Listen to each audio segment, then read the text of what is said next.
नमस्कार दर्शकों, खबरों की खबर कार्यक्रम में एक बार फिर से आप सभी का स्वागत है। आज की स्पिरिचुअल रिसर्च में हम बात करेंगे मुलुकदास जी के जीवन के बारे में और साथ ही ये भी जानेंगे कि कैसे संत मुलुकदास जी को सतगुरु कबीर परमात्मा जी की शरण मिली। संत मुलुकदास जी का जन्म सन 1632 की वैसाखी सुदी 5 को कड़ा जिला इलाहाबाद के कक्कड़ खत्री सुंदरदास के घर हुआ था। इनका पूर्व नाम मल्लू था और इनके 3 भाइयों के नाम हरिश्चंद्र, श्रृंगार तथा रामचंद्र थे। मुलुकदास जी बचपन से ही भगवान में आस्था रखते थे, जिस कारण से उनके माता पिता भी उन्हें पसंद नहीं करते थे। मुलुकदास जी जब बड़े हुए तो खेती का कार्य किया करते थे और अपने क्षेत्र के बड़े नंबरदार थे। गांव में उनकी अच्छी महिमा थी। आदरणीय मुलुकदास जी को 42 वर्ष की आयु में पूर्ण परमात्मा कबीर जी मिले। एक बार कबीर परमात्मा उस गांव में अपने भक्तों के घर सत्संग करने आए हुए थे।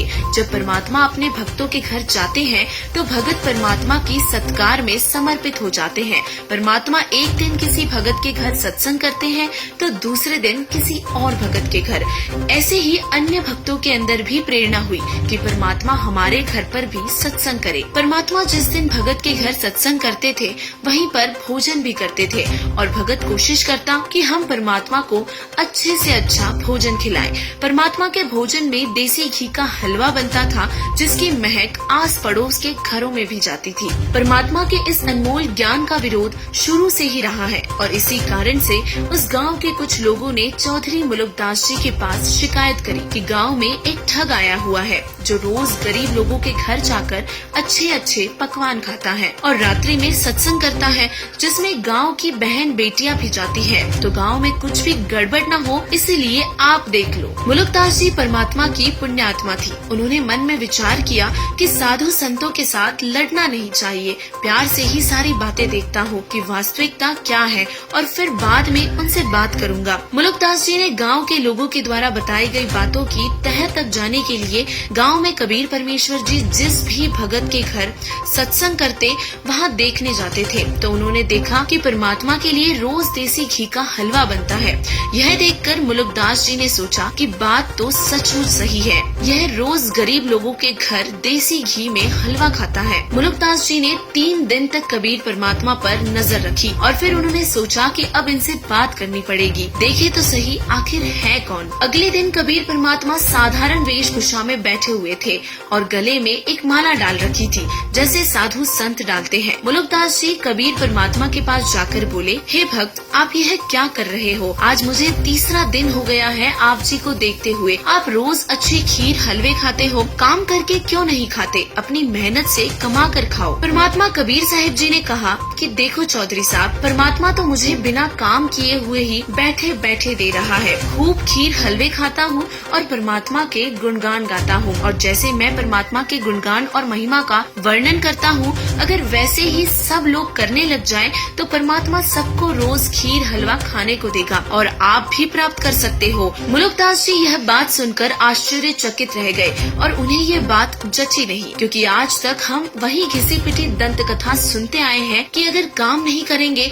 तो खाने को नहीं मिलेगा। तब मुलुकदास जी ने कहा कि आज मैं घर से बिना खाना खाए आया हूँ और अगर आज आपके परमात्मा ने मुझे खाना खिला दिया तो मैं आपका चेला बन जाऊंगा और यदि ऐसा नहीं हुआ तो मैं आपको मेरे खेतों में मजदूरी का काम करवाऊंगा।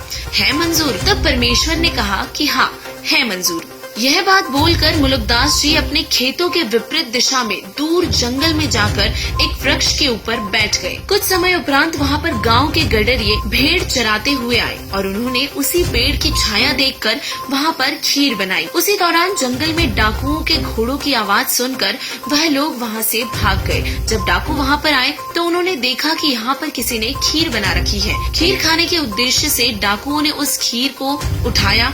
तभी एक डाकू ने कहा कि क्या पता गांव के लोगों ने हमें भ्रमाने के लिए इसमें जहर मिला दिया हो, इसीलिए पहले किसी और को यह खीर खिलाएंगे, इसके बाद ही हम खाएंगे। जब आसपास देखा तो ऊपर पेड़ पर मुलुकदास जी बैठे हुए थे। उनको नीचे उतारा और मुलुकदास जी ने खीर खाने से मना कर दिया।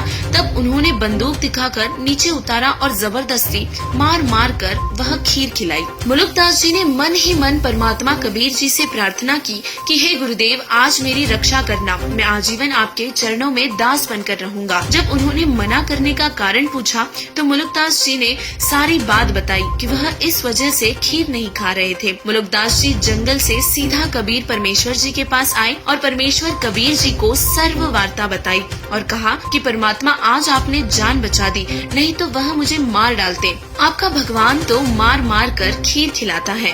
परमात्मा की पुण्य आत्मा मुलुकदास जी को परमेश्वर कबीर जी ने अपने वास्तविक ज्ञान से परिचित करवाया और अपने परम धाम सतलोक को ले गए तथा 2 दिन बाद पुनः भेजा। 2 दिन तक श्री मुलुकदास जी अचेत रहे और फिर सतलोक से वापसी पर निम्न वाणियों का उच्चारण किया।